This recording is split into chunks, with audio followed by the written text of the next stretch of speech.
হাবিব আমার নিজের দেশে চলে গেল।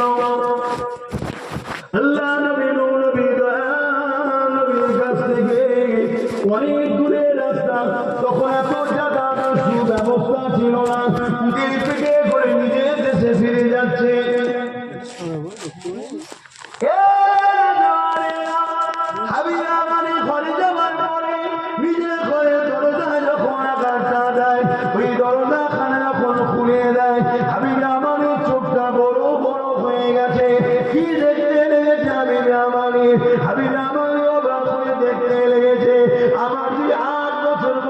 কন্যাটা যে হাঁটতে পারে না, দাঁড়াতে পারে না, আমি অবাক হয়ে দেখতে লেগেছি। ওই কন্যাটা এমন করে দাঁড়িয়ে আছে এবং হেঁটে হেঁটে এসে দরজা খানা খুলে দিয়েছে।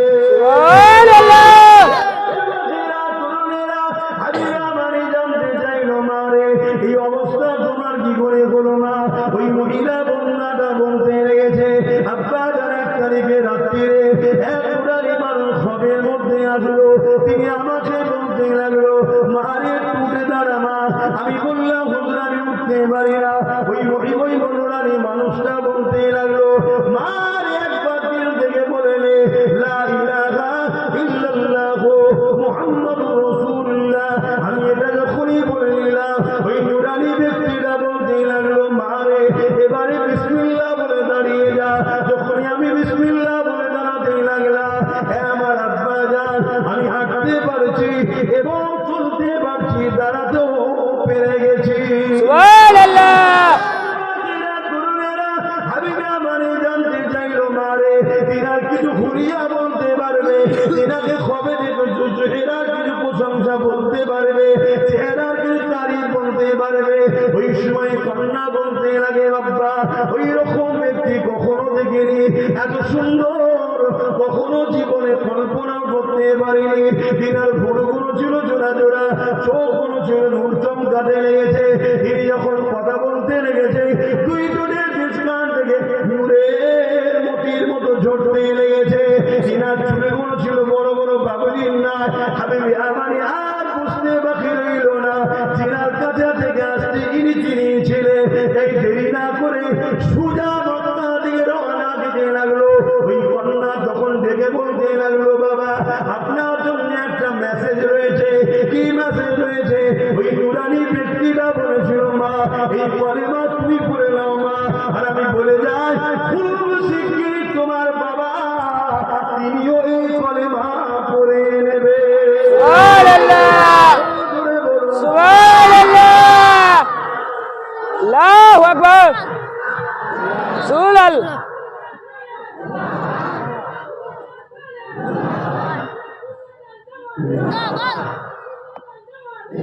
আমার ভাইরা, তোমাদের দিলে এখন ইমান আছে, তোমরা নামাজটা পড়ো, আল্লাহ তোমাদের উপরে খুব খুশি হবে। এই যে স্লোগান, এই যে চিৎকার, এটা ইমানের বহিঃপ্রকাশ।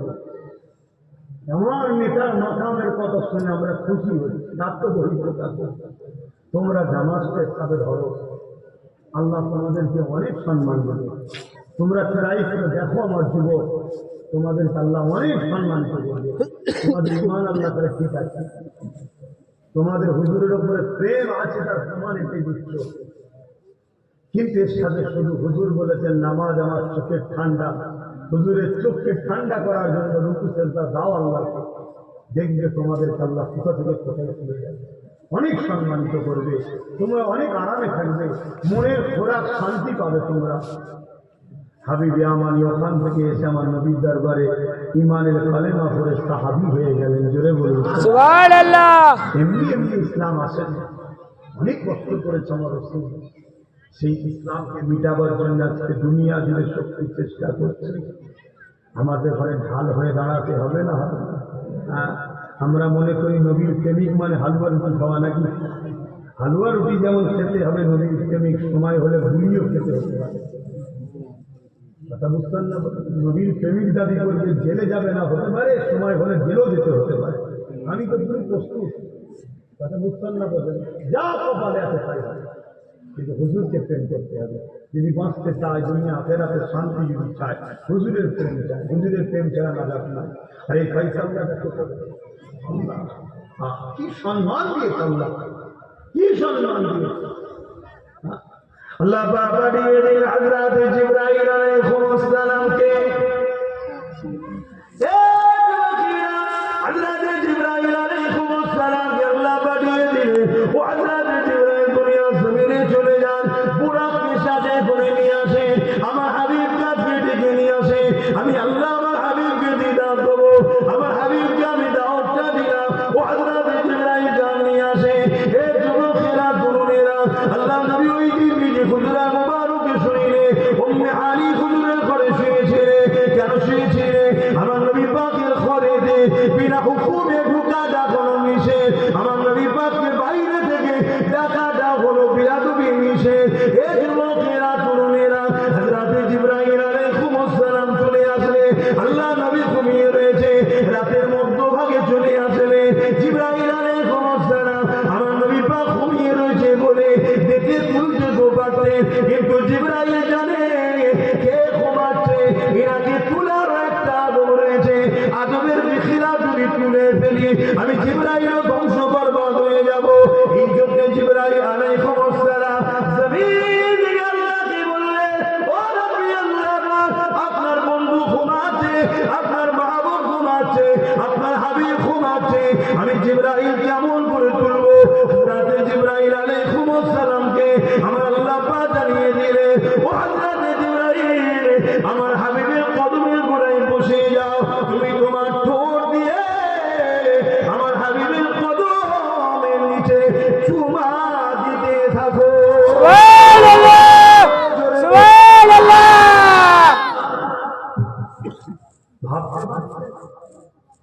জিবরাইল আলাইহিস সালাম সমস্ত ফেরেশতাদের সর্দার তিনি। তিনাকে আল্লাহ বলেছে হাবিবের কদমের গোড়ায় বসে হাবিবের কদমে চুমা দাও। কি শান আমার নবীর, ভাবতে পারছেন? আজকে সেই নবীর সমালোচনা দাড়িওয়ালা টুপিওয়ালাদের মধ্যে আছে না? আরে কিছু মানব নবীর বেঈমান কাফের আছে, ওদের কথা বাদ দে, কিন্তু মুসলিম সেজো আমার নবীর সমালোচনা আছে না? এগুলো হলো মুনাফিক, গাদ্দার মুনাফিক গুলো। এদের কাজ একটাই, জালিম হুকুমতদের টাকা লায় আর আমাদের সিনার পাওয়ারকে নষ্ট করে। কেন জালিম? আমরা যতদিন সিনার পাওয়ার নিয়ে বাঁচবো, এরা আমাদেরকে মিটাতে, তাই এদের ঘরে দিয়ে আমাদের ইমান পাওয়ার লুটাতে চাইছে। কথা মাথায় ঘুরছে? ভালো করে করছে। আমাদের আয়েশা সিদ্দিকা হুজুরের কাছে কিছু সাহাবা হুজুর এসেছেন। পর্দার ভেতরে আম্মা আছে, পর্দার বাইরে থেকে সাহাবা হুজুররা বলছে, আম্মা জান, আমাদের নবী কেমন ছিল? শুনছেন কি বলছি? অথচ সাহাবা হুজুররা আমার নবীর সঙ্গে নামাজ পড়েছে, নবীর সঙ্গে হজ করেছে, নবীর মাহফিলে বসে হজ শুনেছে, নবীর সঙ্গে জিহাদে গেছে, নবীর সঙ্গে টাইম কাটিয়েছে। সেই সাহাবা হুজুররা বলছেন, আম্মা নবী কেমন ছিল চিনতে পারলাম না। আর আজকাল মুফতি বক্তা বলছে নবী চিনে ফেলেছি। কেমন যে বলছে আমাদের মতো মানুষ ছিল, এরকম কথা শোনা যায়। এগুলো হলো আমাদের পাওয়ার চোর, আমাদের সিনার পাওয়ার চোর। এদের ঘরে ছাড়া হয়েছে আমাদের সিনার পাওয়ার চুরি করে বলে। এর জন্য এরা কোটি কোটি টাকা পাবে। শুনছেন তো নাকি? হ্যাঁ, এদের মুখের ভাষা দেখবেন ঈদে মিলাদুন নবী চলবে না। এদের মুখের ভাষা দেখবেন 40 বছর আগে নবী নবী ছিল না। এদের মুখের ভাষা দেখবেন নবী এলমে গায়েব জানে না। এদের মুখের ভাষা দেখবেন নবী আবা তাসা অক্ষর জ্ঞান নাই। এদের মুখের ভাষা দেখবেন নবী সাল্লাল্লাহু আলাইহি সাল্লামের ইলম নিয়ে মাপামাপি করবে, এতটা ছিল এতটা ছিল। এদের মুখের ভাষা দেখবেন কেমন, আমার নবী সাল্লাল্লাহু নাকি মরে গেছে, আমার নবী নাকি শাফাআত করতে পারবে না, আমার নবীর আহাল হাসান হোসাইনের সমালোচনা করে, এজিদের পক্ষে থাকে, হোসাইনের বিরোধী করে। এদের নমুনা কি? এদের নমুনা সাহাবা হুজুরদের সমালোচনা করে, ওলি আউলিয়াদের সমালোচনা করে। এরা হলো মুনাফিক। কথা শুনছেন তো নাকি? ইমান বাঁচা। আমি বলে যাচ্ছি তিনটে শ্রেণী ঈমান আছে, আমল আছে, বেহিসাব জান্নাতে যাবে। ঈমান নেই, ভালো কাজ করেছে, জাহান্নামে ঢুকবে আর বেরোবে না। ঈমান আছে, ভালো কাজ করতে পারেনি, ও জাহান্নামে ঢুকবে, ভালো কাজ না করার জন্য শাস্তি খেটে ঈমান থাকার জন্য জান্নাতে যাবে। জোরে বলুন সুবহানাল্লাহ। কিন্তু 3 নম্বর যেটা বললাম, এটা আবার ব্যতিক্রমও হতে পারে। কি? আল্লাহ চাইলে ওকে মাফও করতে পারে। আমার ওখানে কিছু করার নেই। কেন? আল্লাহ আল্লাহর বান্দা বান্দি গুনাহ করেছে, আল্লাহ তো বলতে পারে যা মাফ করে দিল, আমার কিছু করার থাকবে। কিন্তু বেঈমানের কোনোভাবে মাফ নয়। বেঈমানকে যদি জুতা মুবারক বলাতে ওর অসুস্থ হয়, যে মুবারক কেন জুতা বড় মুবারক হয়, তাহলে জানতে কোথা হবে। শুনছেন তো নাকি? আমার নবী যার দিলেনে সে বেঈমান। সরষের দাঁড়ার থেকেও ক্ষুদ্র যদি আমার নবীর বিষয়ে কেউ গুস্তামি করে ফেলে, তার কোনো বাঁচার রাস্তা নেই। সে যদি তার জন্য করে, 5 ওয়াক্ত নামাজও করে, সে যদি 500 মসজিদও করে, 5,000 মাদ্রাসাও করে, বড় মুফতি হয়, বুখারী পড়ায়, মুসলিম পড়ায়, তাফসীর কারক হোক, যেই হোক, তার বাঁচার কোনো রাস্তা না। ওখানে রই বিষয়ে একটা দলিল নিয়ে যায়, ওদিকটা যাচ্ছে, মনে রাখবেন এই বিষয়টা একটা একটু আপনাদের দলিল দিয়ে যাবে, এটা বুঝতে ভালো লাগবে, বুঝতে পারবেন। কেন? আমাদের হালকা বাজের ছেলে মাদ্রাসায় জীবনে পা নেই, হালকা বাজে ভুল ভ্রান্তি করছে, সবসময় বেঈমান তো না হয়ে যায়, সেটা চেষ্টা করতে হবে। হ্যাঁ, আল্লাহ চাইলে সব বড় হয়ে পরিবর্তন হয়ে যাবে। বলুন না ইনশাল্লাহ। ইনশাআল্লাহ। কিন্তু বেঈমান হয়ে গেলে আমার অজি কি অসুবিধা হচ্ছে না, বুঝতে পারছেন তো নাকি?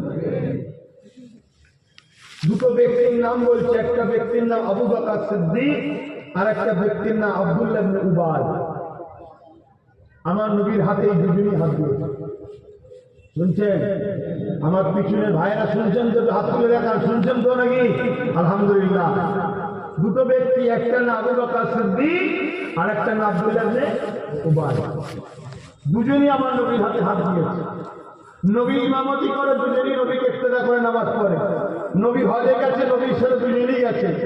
নবীর সাথে জিহাদের ময়দানে দুজনই আছে। দুজনের মুখেই দাঁড়িয়ে টুপি, নামাজ, রোজা, পাগড়ি, জুব্বা দুজনেরই আছে। দুজনই দান করে। কিন্তু আবু বকর সিদ্দিক দুনিয়া থেকে জান্নাতের সার্টিফিকেট পেয়েছে, আব্দুল্লাহ ইবনে উবাই জাহান্নামী ঘোষণা হয়েছে। কারণ কি? কিছু মাথায় এই যুবকরা বুঝতে পারছো? এরকম মুনাফিক বাজারে অলিতে গলিতে হই হই করছে। হাজারো মসজিদে এরকম মুনাফিক ইমাম হয়ে আছে, হাজারো বক্তা এরকম মুনাফিক হয়ে গেছে, আমাদের ইমানকে বুঝছে, আমাদের সিনার পাওয়ারকে নষ্ট করছে। কেন? আমাদের মসজিদ, আমাদের কবরস্থান, আমাদের খানকা, আমাদের নিজেরা, আমাদের ইসলামকে যতদিন আমরা ইমানদার থাকবো মিটাতে পারছে না। তুমি জানো চিঙ্গিস খান নাম শুনেছো? চিঙ্গিস খান 1 লক্ষের উপরে নারীকে ধর্ষণ করেছিল। চিঙ্গিস খান এত বড় জালিম ছিল। 1 লক্ষের উপরে মুফতি মৌলানাকে খুন করেছে, 1 লক্ষের উপরে মুসলমানকে কতল করেছে। দাজলা নদীর পানিতে পুরো মুসলমানের খুনেতে নদীটা লাল করে দিয়েছে। তারপরেও কিন্তু চিঙ্গিস খান হেরে গেছে, সিনার পাওয়ার জিতেছে। জোরে বলুন সুবহানাল্লাহ। হালাকু খান নাম শুনেছে? হালাকু খান মিশরের উপরে হামলা করেছিল, পুরো মিশরকে উজাড় করে দিয়েছে, মুসলমানদের মাথা ঘুরি নিয়ে বড় বড় রাজপ্রাসাদ করেছে, এত মুসলমান মেরেছে। তারপর হালাকু খান মিটে গেছে, সিনার পাওয়ার আলাদাই জিতেছে। জোরে বলুন সুবহানাল্লাহ। বুশ বুশ নাম শোনেন না? হ্যাঁ, বুশও চেয়েছিল আমেরিকা ইসলাম মুছে দেবো, আমেরিকা ইসলাম মুছে দেবো। এক সিনার পাওয়ার ওলা তাহরিফ শুনে বুশের পাল্লা ইমানের কলেমাও পড়লো, হাফেজে কোরআনও হলো। জোরে বলুন সুবহানাল্লাহ। পেরেছে? সিনার পাওয়ার যতদিন থাকবে ততদিন দুনিয়া আমাদেরকে মিটাতে সব করেছে। অনেকবার সব করেছে। বদরের ময়দানেও সব করেছিল।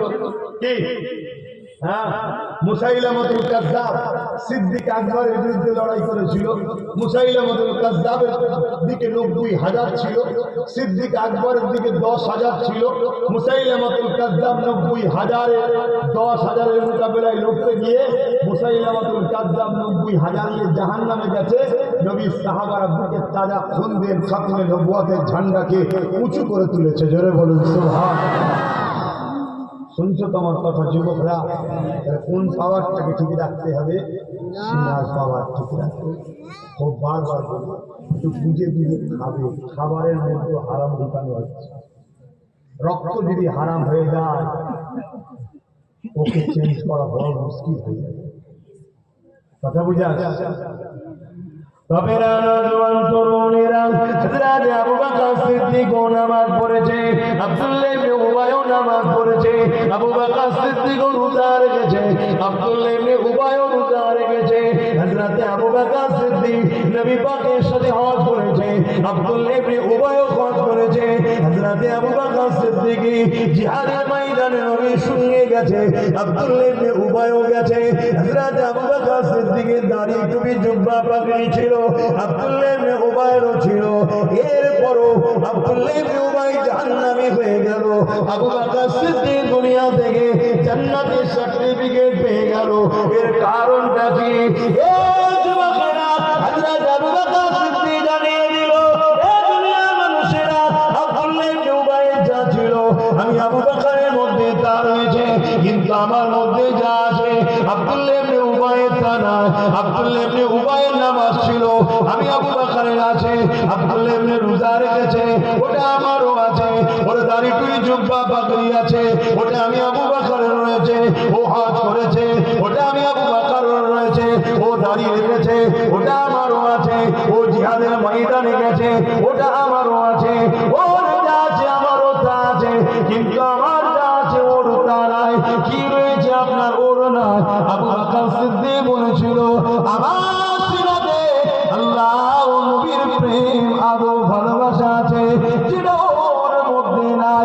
এই না থাকার জন্য সব টাকার পরও জাহান্নামী, আর সিনার পাওয়ার থাকার জন্য আল্লাহ জান্নাতি বানিয়েছে। আরো জোরে বলুন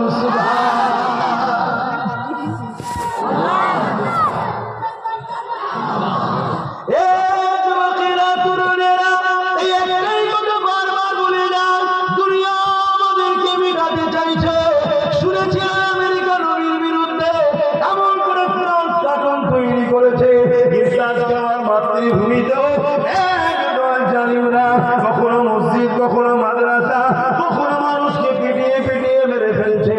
আজ আমরা শুনলাম গরিবে নামাজের দরবারকে উঠাতে লেগেছে, তারা বলতে লেগেছে গরিবে নামাজের দরবারকে তুলে দেবো। তাই একটু জানিয়ে দিয়ে যায়, চিন্তার কোনো কারণ নাই, চিন্তার কোনো কারণ নাই, ঘাবড়ে যাবার কোনো কারণ নাই। কারণ এতদিন যার তার সঙ্গে লড়াই হয়েছে, এবারে যার সঙ্গে পাল্লা পড়েছে এটা অন্য কেউ না, শেরে খোদা মওলা আলীর বেটার সঙ্গে লড়াই হবে।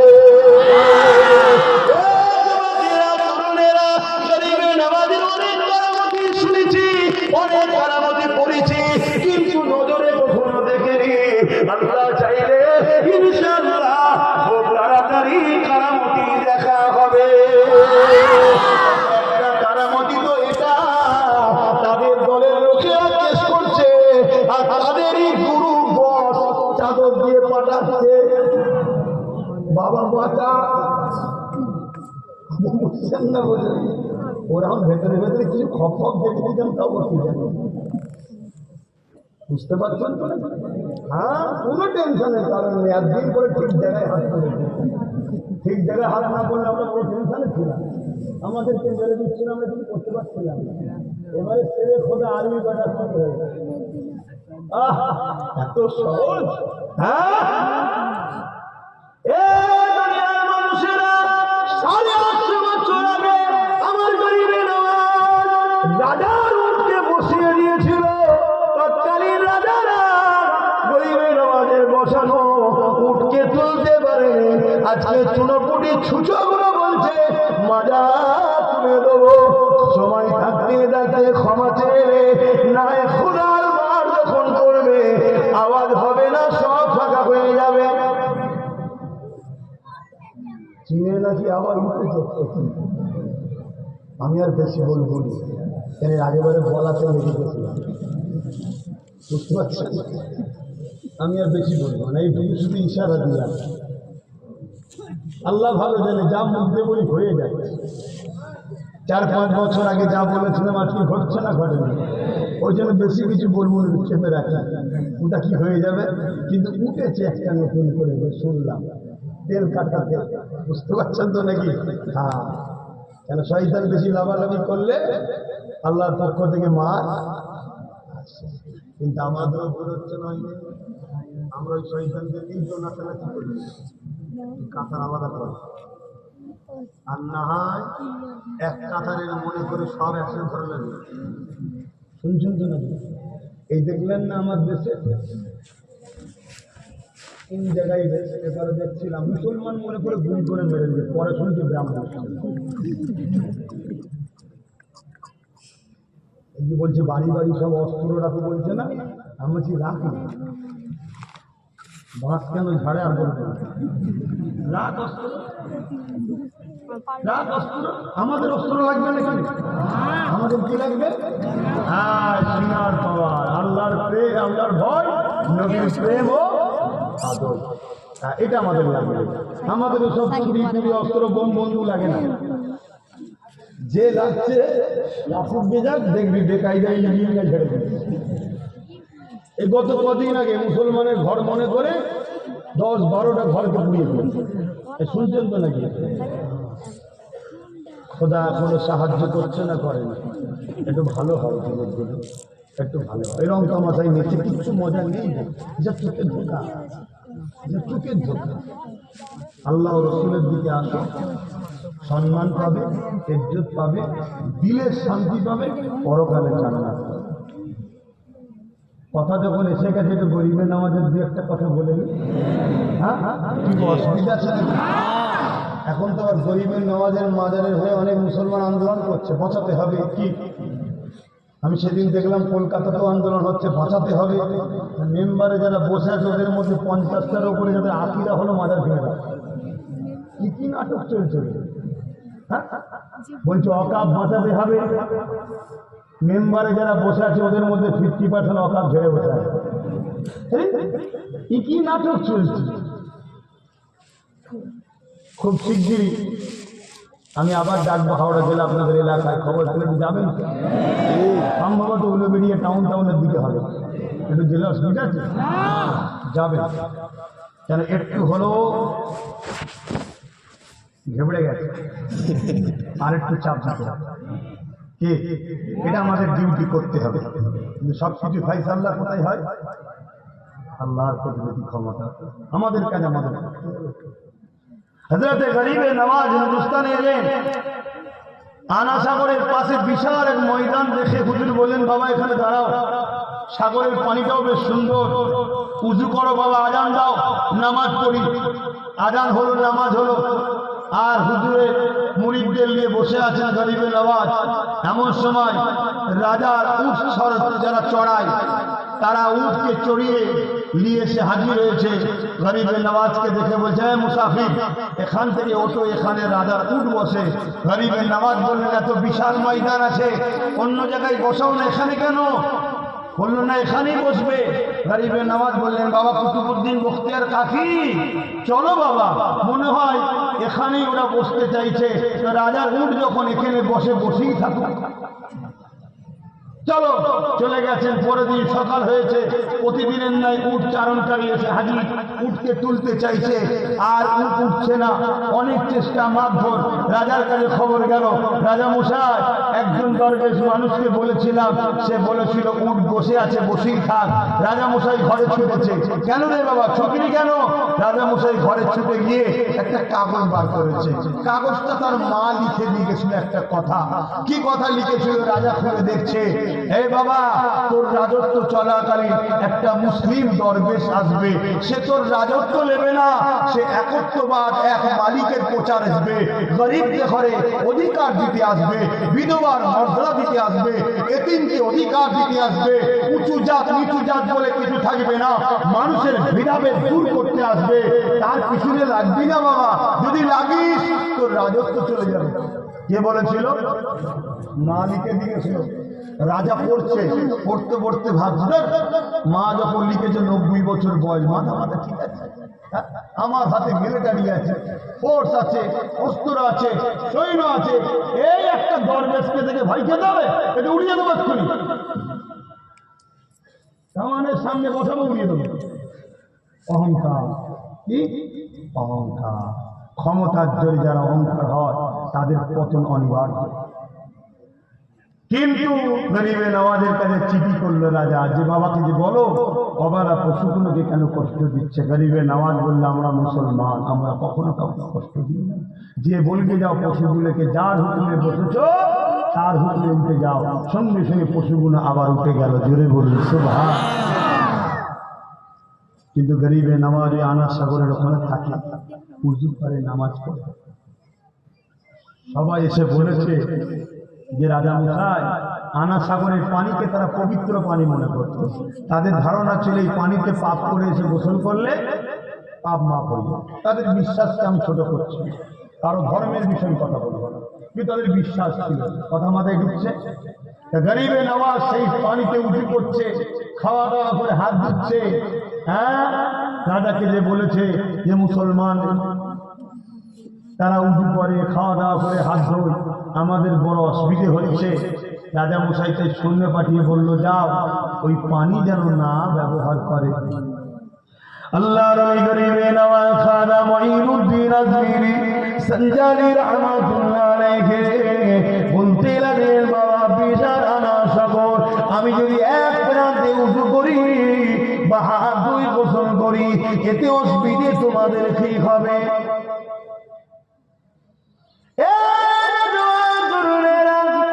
কিন্তু সৈন্যরা বড় জোর করল, না রাজার হুকুম, আপনি পানি দিতে পারবেন না। গরিবে নওয়াজ বললেন, বাবা কুতুবউদ্দিন বখতিয়ার কাশিরে বাবা মনে হয় আর পানি দিতে দেবে না, তাই একটা জগ বা পাত্রতে পানিটা বাবা উঠিয়ে নাও, প্রয়োজনে কাজে লাগবে। আর যখন উঠাতে যাবে ওই আনা সাগরকে বলে দিও মঈনুদ্দিন দেখেছে।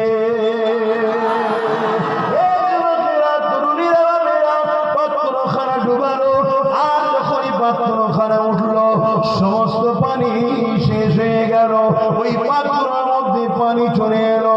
এর যুবকেরা চতুর্দিকে খবর ছড়িয়ে গেছে, ওই শুরু হয়ে গেছে। রাজার কাছে যে সবাই অভিযোগ দিতে লেগেছে, রাজা মশাই পাপের বোঝা নিয়ে যাব কোথায়? ওখানে তুলে পাপ পূর্ণ হয়ে যেত, পাপ ভরে যেত, পুকুরে পানি নেই তো সাগরে কোথায় ধোবো? রাজা মশাই বড় চিন্তা পড়ে গেছে। আরে মুসলমান গুলো চাইছে কি?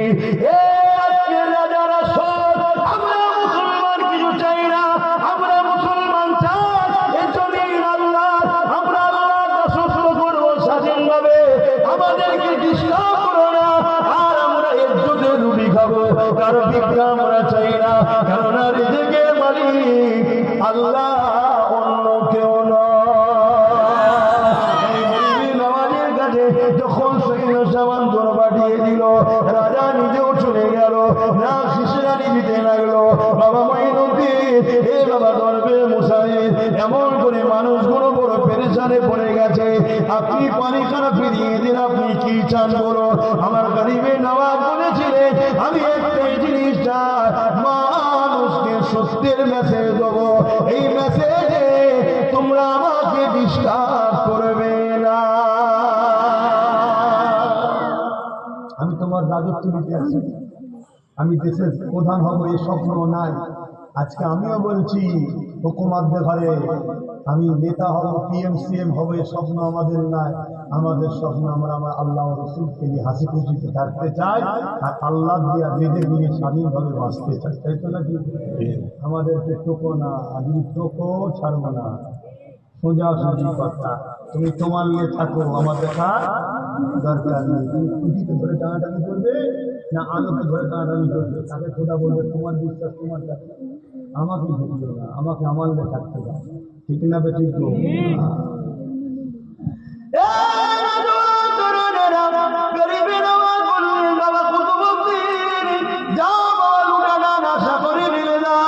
যখনই লুকার পানিটা আশা করে ফেলে দিল, টানা পরিমাণ হয়ে গেল।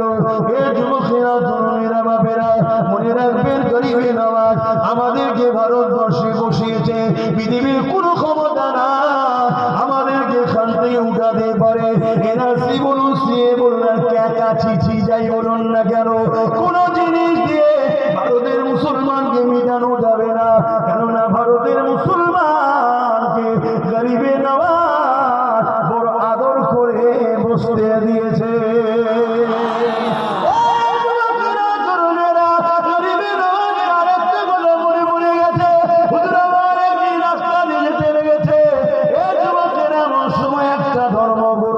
এমন করে সে তার দেবীকে উপাসনা করে, তার বিশ্বাস তার কাছে, সে তার পবিত্র দেবক দেবীকে উপাসনা করে।